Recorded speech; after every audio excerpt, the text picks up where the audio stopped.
Bon, c'est que ça y est, c'est fait. Première soirée super, deuxième soirée un peu plus compliquée. Il y avait la bagarre Cédric Dylan et puis voilà, il a gagné.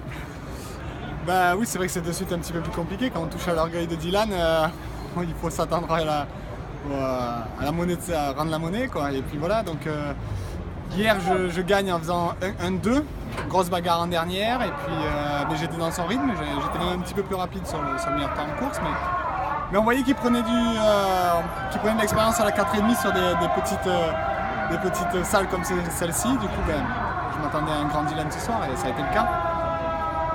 Bon, malgré tout, content de ton week-end parce que être battu par Dylan, il n'y a pas de honte.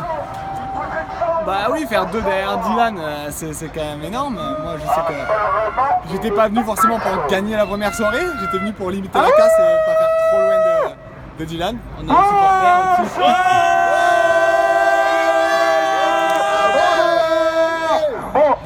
Allez, on décharge ton interview pour les fans. Ça marche en plus.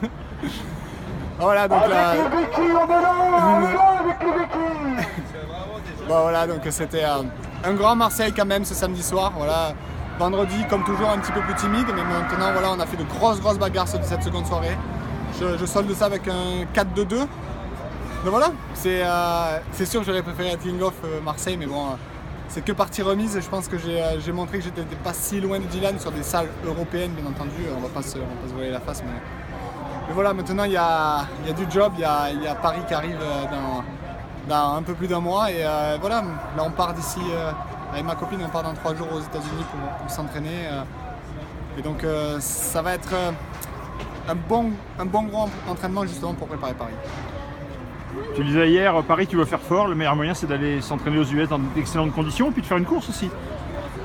Oui, bah c'est sûr que faire une course, la Red Bull Straight Rhythm, c'est sûr que c'est une opportunité pour moi déjà de prendre du plaisir sur un demi de temps.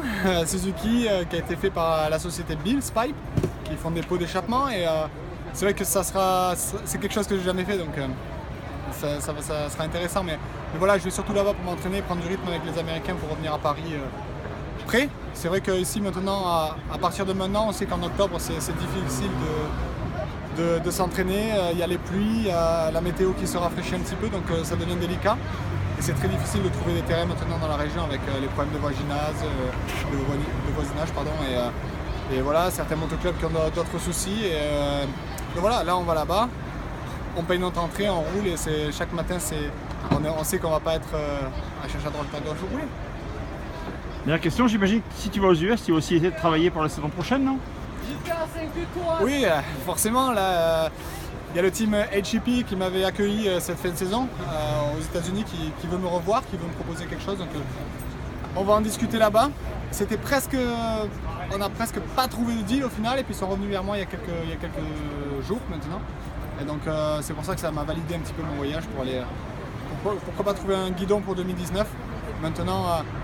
Voilà, on va vraiment se préparer avant tout pour Paris et ensuite ça c'est secondaire un petit peu parce que voilà, mon objectif c'est vraiment de trouver une stabilité aussi pour 2019 aussi bien aux US qu'en France. Merci Cédric, plein de bonnes choses aux US et à bientôt à Paris. Ça marche.